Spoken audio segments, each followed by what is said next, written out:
Hi, Rolf Snobeck here. Thanks for joining me again this week. So I took a couple of interesting phone calls in the last month that I wanted to share with you, and they involved building owners that had relatively new roofs that were put on within the last year, and they and the installing contractors could not figure out why the roofs were leaking. They wanted another set of eyes to come out and look at them. And so universally, what I heard from them was they're frustrated. They got new roofs, they're leaking. They're concerned, in the case of one, that the interior finishes in the building are going to be damaged, and in the other case, that finished product is going to be damaged.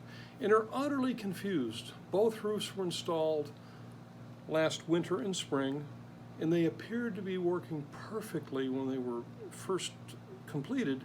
But as we got into summer, things started going wrong. Specifically in late June and early July, they started having leaks. And in both cases I got calls, and it was something like this, summertime, and the roofs are leaking really bad. Now they're both in the Chicago area, and as they're telling me about how bad the roofs are leaking, I'm looking out the window. It's summer, it's hot, it's humid, and the sun is out. It's not raining. So how can these roofs be leaking?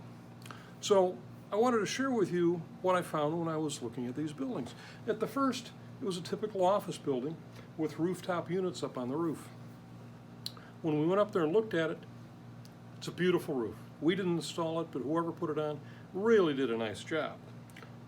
But what we found was that each of the rooftop units, there's what they call a P-trap on the side, where the water from the condensate pan drains out of the unit onto the roof. They are all turned up 90 degrees from when the roofing was installed and never turned back. If those aren't set at the right angle, the condensate pans will overflow. So when they got into that hot, humid weather in July and they had the air conditioning cranked up, they didn't have roof leaks, they had condensate pan overflow issues. We turned back the P-traps, problem solved. They're happy, they do have a nice roof, and they're not mad at the roofing contractor. He really did a nice job on the roof. On the other case, this one's a little bit more difficult.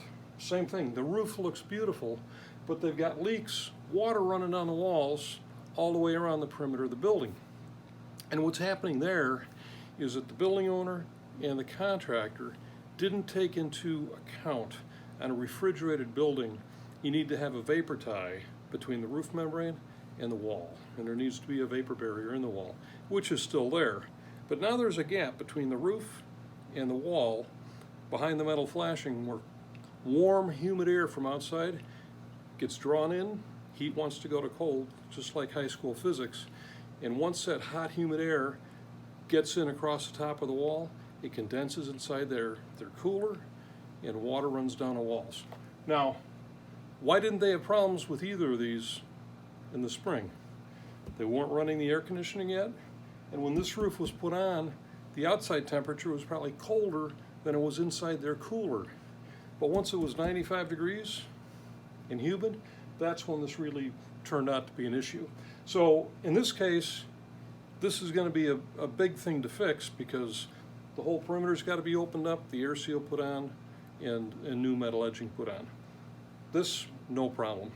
So if you've got other elusive roof issues, maybe there's another explanation besides the roof leaking.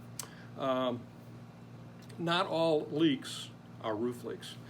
If there's anything more you want to learn about, you have an issue, an elusive issue that you want to get another set of eyes on, let us know. My contact information's in this post. And don't forget to follow me on LinkedIn at #Rolf Snobeck or #Rolf the Roofing Guy. Thanks for joining me today.